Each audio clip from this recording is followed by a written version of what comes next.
aí, jovem, vamos estudar a lição? Chegamos à segunda-feira, 19 de janeiro, e hoje o tema, os bastidores da história de Jó. Não é que a cortina se abre e agora a gente consegue enxergar um pouco do que acontece nos bastidores do grande conflito?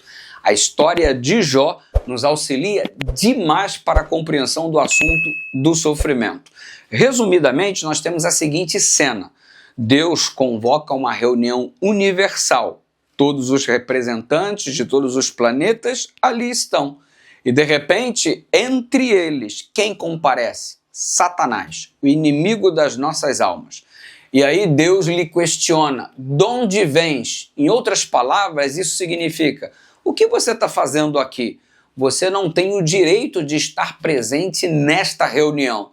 E quando o inimigo responde, venho de rodear a terra e passear por ela, é uma declaração que implícito está o seguinte, eu sou dono da terra, eu tenho o direito de estar aqui, a terra me pertence, eu a tomei de Adão. Então perceba que ele reclama para si a propriedade do planeta, uma vez que Adão perdeu no cenário do grande conflito quando se submete à proposta do diabo, juntamente com a sua esposa Eva, evidentemente. O diabo, então, se sente o dono do pedaço. Isso é tão verdade que quando Cristo aqui na terra esteve, Mateus capítulo 4 nos aponta a tentação no deserto, e o inimigo disse para Jesus, se você prostrado me adorar, eu vou te dar todos os reinos da terra. Tá vendo? Ele se julga dono de todas as coisas, ele acha que ele conquistou tudo isso aqui. O próprio Cristo chegou a evidenciar que o diabo era o príncipe deste mundo, mas situação que foi completamente mudada através da vitória de Jesus na cruz do Calvário. Agora o dono deste mundo se chama Jesus Cristo. O diabo não vai ter a vitória final, isso aqui não vai terminar do jeito que ele deseja. Mas muito bem. Lá estava o inimigo presente na reunião. E aí ele questiona a respeito de Jó ao ouvir a declaração divina. Observaste o meu servo Jó? Ninguém há na terra como ele, homem íntegro, reto, temente a Deus e que se desvia do mal. Aí o diabo o questionou dizendo, claro, tu enches de bênção a vida de Jó, ou seja, ele vinculou a fidelidade de Jó a vida boa que ele possuía. E aí começa o cenário do sofrimento. Jó começa a sofrer, mostrando para o universo que é possível ser fiel a Deus a despeito do sofrimento.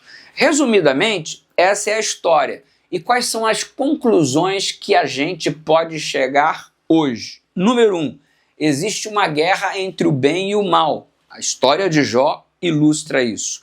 Número 2, coisas ruins acontecem com pessoas boas, mas se as pessoas boas perseverarem mesmo em meio às coisas ruins, tudo que foi perdido no cenário da batalha, recuperado será em nome de Jesus. Quer ver uma outra questão? Às vezes, quem mais fala em nome de Deus não entende o que está acontecendo.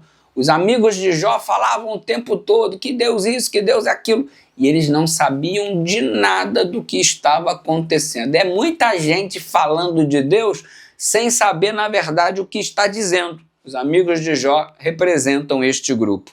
E você percebe num quarto posicionamento que é possível ser obtido com essa história, de que Deus está agindo para vencer o mal com o bem, mesmo quando não conseguimos entender seus caminhos. O fato de não entendermos o agir de Deus não significa que ele não esteja agindo. O fato do mal às vezes parecer prosperar não significa que Deus esteja de braços cruzados sem fazer absolutamente nada.